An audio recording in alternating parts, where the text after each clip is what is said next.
যুক্তরাষ্ট্রে জয় বাংলা স্লোগান দিয়ে পুলিশের সামনেই ডক্টর ইউনূসের ওপর ভয়াবহ হামলা করল আওয়ামী লীগ। আসল সত্য ফাঁস, যার ষড়যন্ত্রে যুক্তরাষ্ট্রে ডক্টর ইউনূসের উপর হামলা করেছিল ক্ষুব্ধ আওয়ামী লীগের কর্মীরা। এই পুরো ঘটনাটা একটা প্ল্যানিং গেম হিসাবে আজকে ঘটেছে। এর সাথে জড়িত নিউ ইয়র্কে ডক্টর মোহাম্মদ ইউনূসের উপর হামলা এইমাত্র সামনে আসলো, যার গোপন ষড়যন্ত্রের কারণে ডক্টর মোহাম্মদ ইউনূসের উপর হামলা হয়েছে নিউ ইয়র্কে। আসুন এই ভিডিওতে আমরা দেখে আসি এ বিষয়ে গুরুত্বপূর্ণ কয়েকটি প্রতিবেদন রয়েছে। অবশেষে ফেসে যাচ্ছে, যে ব্যক্তিগুলো ফেসে যাচ্ছে তা শুনলে আপনি চমকে যাবেন। এরকম ব্যক্তি হয়ে তারা কিভাবে এই ষড়যন্ত্রগুলা চালিয়ে গিয়েছে। দর্শক, না টেনে ধৈর্য সহকারে ভিডিওটি শেষ পর্যন্ত দেখবেন, একটি লাইক করে আমার সাথেই থাকবেন। নিউ ইয়র্কে ব্যস্ত রাস্তায় হঠাৎ ঘটে গেল এক রোমহর্ষক ঘটনা। জাতিসংঘের সাধারণ অধিবেশনে যোগ দিতে সদ্য যুক্তরাষ্ট্রে পৌঁছানো প্রধান উপদেষ্টা নোবেল বিজয়ী ডক্টর মোহাম্মদ ইউনূস যখন হোটেলের লবিতে প্রবেশ করছেন, তখনই কয়েক ডজন মুখোশধারী যুবক তাকে ঘিরে ফেলে। মুহূর্তের মধ্যে শুরু হয় লাঠিসোঁটা ও ইটপাটকেলের বৃষ্টিপাত। ভয়ে চিৎকার করে ওঠে আশেপাশের পথচারীরা। আন্তর্জাতিক সংবাদ মাধ্যম সিএনএন থেকে আল জাজিরা সব ক্যামেরা মুহূর্তে ঘটনাস্থলে ছুটে আসে। প্রাথমিক তদন্তে উঠে এসেছে চাঞ্চল্যকর তথ্য। জানা গেছে এই হামলার পিছনে নাকি পরিকল্পনা করেছিলেন বাংলাদেশের বর্তমান রাষ্ট্রপতি শাহাবুদ্দিন চুপ্পু নিজেই। দীর্ঘদিন ধরে ক্ষমতাচ্যুত আওয়ামী লীগের নেতাকর্মীদের মধ্যে ক্ষোভ ও প্রতিশোধের আগুন জ্বলছিল। সেই ক্ষোভকে কাজে লাগিয়ে বিদেশের মাটিতেও ডক্টর ইউনূসকে চাপে ফেলতে এই ষড়যন্ত্র করা হয়েছিল। নিউ ইয়র্ক পুলিশ ঘটনাস্থল থেকে আটক করেছে অন্তত 18 জনকে। এদের মধ্যে বেশ কয়েকজন সরাসরি স্বীকার করেছে তারা আওয়ামী লীগের ভাড়াটে কর্মী। এক যুবকের জবানবন্দিতে উঠে আসে আরও বিস্ফোরক তথ্য। বাংলাদেশ থেকে গোপন বার্তা পাঠানো হয়েছিল, যেভাবেই হোক ডক্টর ইউনূসকে শিক্ষা দিতে হবে। তদন্ত কর্মকর্তারা ইঙ্গিত দিচ্ছেন সেই বার্তা এসেছিল রাষ্ট্রপতি ভবনের ভিতর থেকে। ঘটনার পরপরই ডক্টর ইউনূসকে দ্রুত হোটেল থেকে নিরাপদ আশ্রয়ে সরিয়ে নেওয়া হয়। তার শরীরে গুরুতর আঘাত না লাগলেও চোখে মুখে দেখা গেছে আতঙ্কের ছাপ। পাশে থাকা আন্তর্জাতিক সাংবাদিকদের উদ্দেশ্যে তিনি কাঁপা কণ্ঠে বলেন, গণতন্ত্র ও ন্যায়বিচারের পথে হাঁটার জন্য এটাই আমার মূল্য হয়, তবে আমি প্রস্তুত। কিন্তু বাংলাদেশের মানুষকে আর ভয় দেখিয়ে থামানো যাবে না। এদিকে ওয়াশিংটন ও নিউ ইয়র্কে বাংলাদেশি কমিউনিটির মধ্যে ছড়িয়ে পড়েছে ব্যাপক ক্ষোভ। প্রবাসীরা রাস্তায় নেমে স্লোগান দিচ্ছেন, ইউনূসের উপর হামলা মানে বাংলাদেশের উপর হামলা। তারা সরাসরি যুক্তরাষ্ট্র সরকারের কাছে দাবি তুলেছেন রাষ্ট্রপতি শাহাবুদ্দিন চুপ্পুর বিরুদ্ধে অবিলম্বে ব্যবস্থা নিতে হবে। বিশ্লেষকরা বলছেন, আওয়ামী লীগের ভিতরে এখনো গোপনে সক্রিয় একটি শক্তিশালী চক্র রয়েছে। তারা যেকোনোভাবে ডক্টর ইউনূসের নেতৃত্বাধীন অস্থায়ী সরকারকে ব্যর্থ প্রমাণ করতে চাইছে। যুক্তরাষ্ট্রের মাটিতে এই হামলা কেবল একজন নেতার উপর আঘাত নয়, বরং বাংলাদেশের ভাবমূর্তির উপর এক ভয়াবহ আঘাত।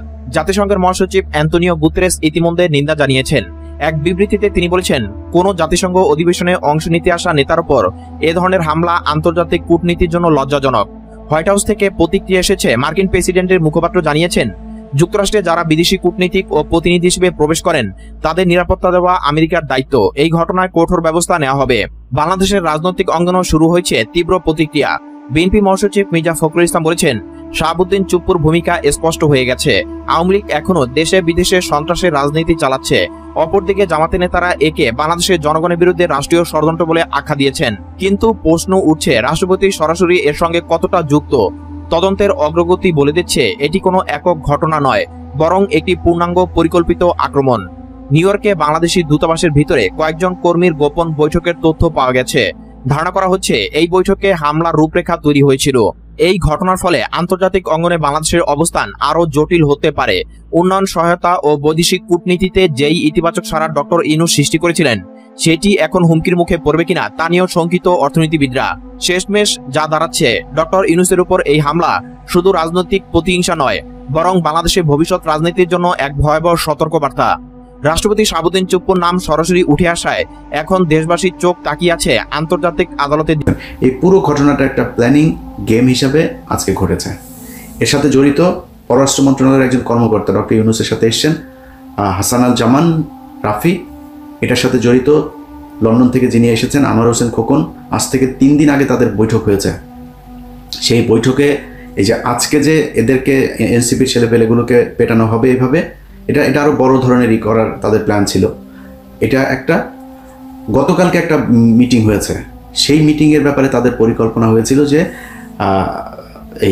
আমরা তোমাদের নেতাকে নিয়ে কিছু বলবো না, তোমরা আমাদের নেতাকে নিয়ে কিছু বলবো না। আমাদের শত্রু হচ্ছে ডক্টর ইউনূস আর হচ্ছে গিয়ে জামাত ইসলাম। সো জামাত ইসলাম আর ইউনূসে নিয়ে বলবে, আর এরা দুজনের স্লোগান তো এখন একই রকম, রাজাকার রাজাকার। আপনি কালকে জ্যাকসন হাইটে যদি বিএনপি আর আওয়ামী লীগের যে মিছিলটা দেখেন, যে ইয়েগুলো, সে মাঝখানে গিয়ে আনোয়ার হোসেন খোকন মানে বীরত্বের সাথে দুই পক্ষকে তিনি দুই দিকে সরিয়ে দিচ্ছেন, একদম মিশে মিশে মনে হচ্ছে ঈদের কোলাকুলি করছে। এই যে আওয়ামী লীগের সাথে আপনি এই সমঝোতা করলেন, আওয়ামী লীগের লোকজনকে আপনি করলেন যে তোমাদেরকে নিয়ে কিছু বলবো না, তোমরা আমাদের শত্রু না, আমাদের শত্রু খালি ইউনূস আর এদের শত্রু জামাত ইসলাম। সে খালেদা জিয়ারে 2 বছর জেল খাটাইছে, তখন এই সমঝোতা করে নাই। তখন কোথায় ছিল এই বন্ধুগুলো? আনোয়ার হোসেন খোকন, তুমি এখানে আসো, ওই বিভিন্ন দেশে দেশে গিয়া দাও, সেখান থেকে মাল নিয়ে তারপরে লন্ডনে ব্যাক করো, এগুলো আমরা জানি না। আজকে যখন কিনা আপনি দেখবেন এরা বের হয়েছে, মির্জা ফখরুলকে কিন্তু কেউ কিছু বলে নাই। সব ক্ষোভ ছিল হচ্ছে ওই দুইজনের উপর, আক্তার আর হচ্ছে গিয়ে যারা।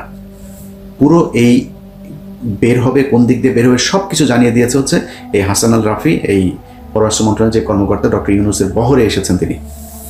এটার সাথে এখানকার কূটনীতিক এই আপনার মিশনে যারা আছে, এখানকার দূতাবাসে যারা আছে, এদের মধ্যে অনেকে জড়িত। এখন পর্যন্ত আপনি কল্পনা করতে পারেন যে আওয়ামী লীগের এমপির ভাই, মামা, ভাগ্নে এখানে চাকরি করে? এটা বিশ্বাস হয় আপনার? এখানে চাকরি করে এখনো 80% এখন পর্যন্ত আওয়ামী লীগের লোকজন এখানকার দূতাবাসে চাকরি করছে। আপনি সরান নাই। এই যে পররাষ্ট্র উপদেষ্টা তৌহিদ, বদমাইশ একটা বদমাইশ, সবখানে সারা পৃথিবীতে সে আওয়ামী লীগের লোকজনের বসিয়ে রেখেছে। মাল নিচ্ছে, লোক দিচ্ছে, মাল নিচ্ছে, লোক দিচ্ছে, ইয়া দিয়ে তারপরে তৌহিদ এগুলো করছে।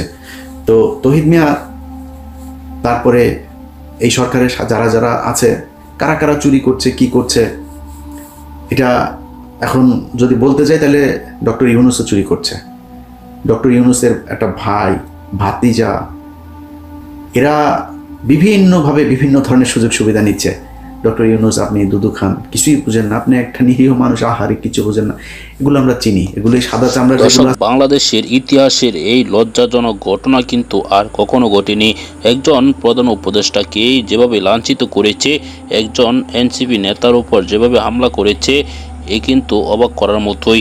দর্শক, আপনারা জানেন এই সরকারের ভিতরে এখন পর্যন্ত আওয়ামী লীগের দালালরা রয়েছে, এমনকি বিএনপি, এনসিপি, জামাতের ভিতরে ঢুকে গিয়েছে আওয়ামী লীগ নেতা কর্মীরা। টাকার লোভে তাদেরকে আশ্রয় দিচ্ছে তারা, সেজন্যই গোপনে ষড়যন্ত্র চালিয়ে যাচ্ছে তারা। যদি আওয়ামী লীগ ক্ষমতায় আসে তাহলে যারা বিএনপির ভিতরে ঢুকেছে তারা কিন্তু আবার আওয়ামী লীগে চলে যাবে। গোপনে কিন্তু শেখ হাসিনার সাথে যোগাযোগ করে তারা বিএনপিতে ঢুকেছে গোয়েন্দাগিরি করার জন্য। দর্শক, এরই মধ্যে কিন্তু সামনে আসলো আরও ভয়ঙ্কর তথ্য। ডক্টর মোহাম্মদ ইউনূসের উপর হামলা করেছে বাংলাদেশের পররাষ্ট্র মন্ত্রণালয়ের একজন কর্মকর্তা, তার গোপন প্ল্যানে এরকম ষড়যন্ত্র হয়েছে এমন অভিযোগ করেছেন সাংবাদিক ইলিয়াস হুসাইন। অন্যদিকে আপনারা একটি ভিডিও দেখাচ্ছেন যে রাষ্ট্রপতি মোহাম্মদ শাহাবুদ্দিন চুপ্পুর কারণেও এরকম হামলা হতে পারে বলে আশঙ্কা করেছেন।